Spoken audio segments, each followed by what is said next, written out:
Do you have stale inventory on your eBay store that is not selling?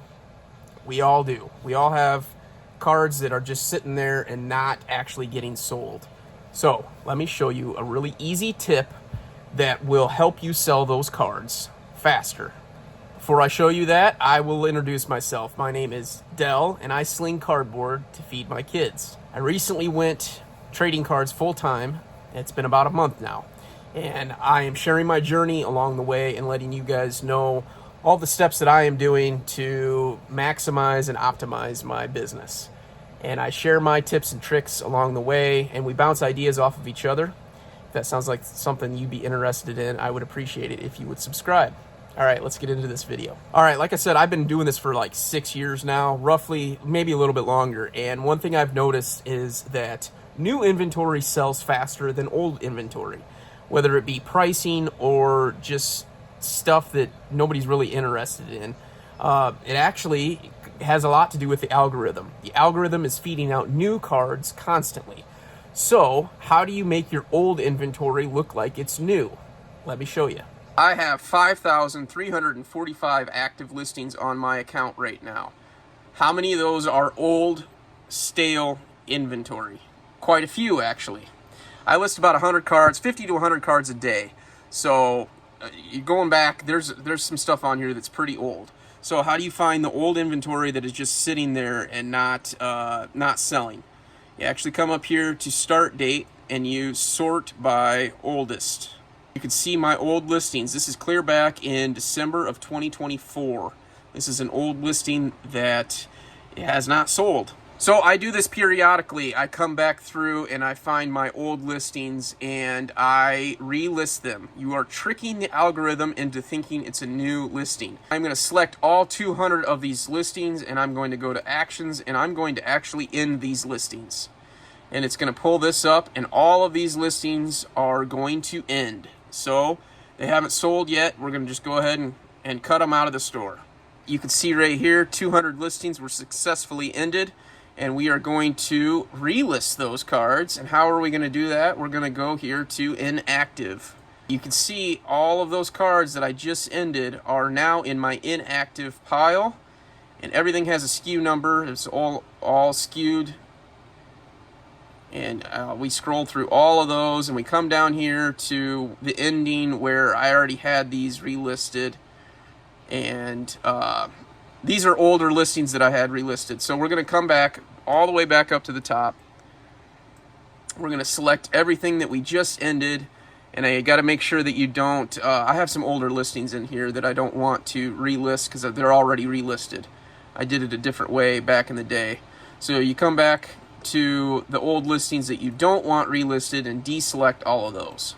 Now that you have selected everything that you want to relist, you're going to come up here and select relist. And it is going to pull this up, and as you can see, everything is in here. There are 200 items, roughly speaking, 188 items to be exact.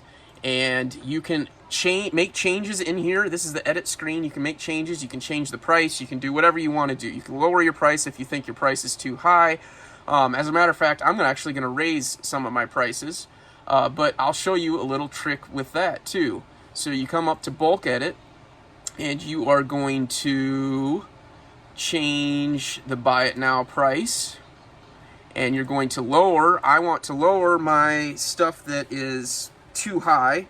I'm going to lower everything by 10%, but I am not going to go below my floor price, which is $2.49. And we're going to apply that. And there you go, that has changed the pricing for every card. It's either lowered it by 10% or raised it from $1.99 up to $2.49 because that is my baseline price. So now all of that is changed. You don't really have to change anything else. Your SKUs are still available, like your SKU number and all that. All of the information that you already had pre-selected and built into your listing is now still there. So you can just relist everything. And you just come up here and you go and you can change the start time. So we're going to change the start time. And we're going to relist everything immediately. Click apply. Start time is changed. And we're going to come over here to submit 188 items. and submit. Boom, just like that. 188 items are now live. So you come in here and you go done. So now you can come over here and go to active listings, and you can search to make sure that your listings are actually up there and correct. You're going to come back over here and you're going to go to change this to start date and to the most recent.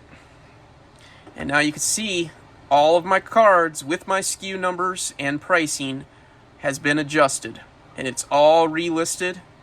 And now it tricked the algorithm into thinking that these are new listings, because they technically are. And now these will get pushed out to people more often, more frequently.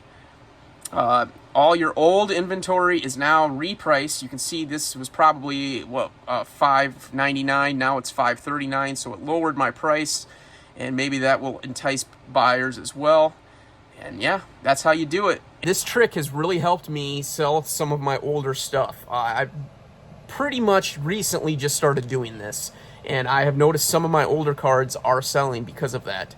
And it's tricked the algorithm into thinking that they're new listings, and it's putting eyeballs in front of those listings. So excellent trick for you guys if you have been listing for a while and you just have some stale stuff that's just sitting in your store. I do this periodically, maybe once a week. Sometimes I'll do it once a month. It just depends on what I've got going on. And yeah, it's excellent, man. I really appreciate you guys checking me out. That is going to do it for this video, and we will catch you on the next one. Peace.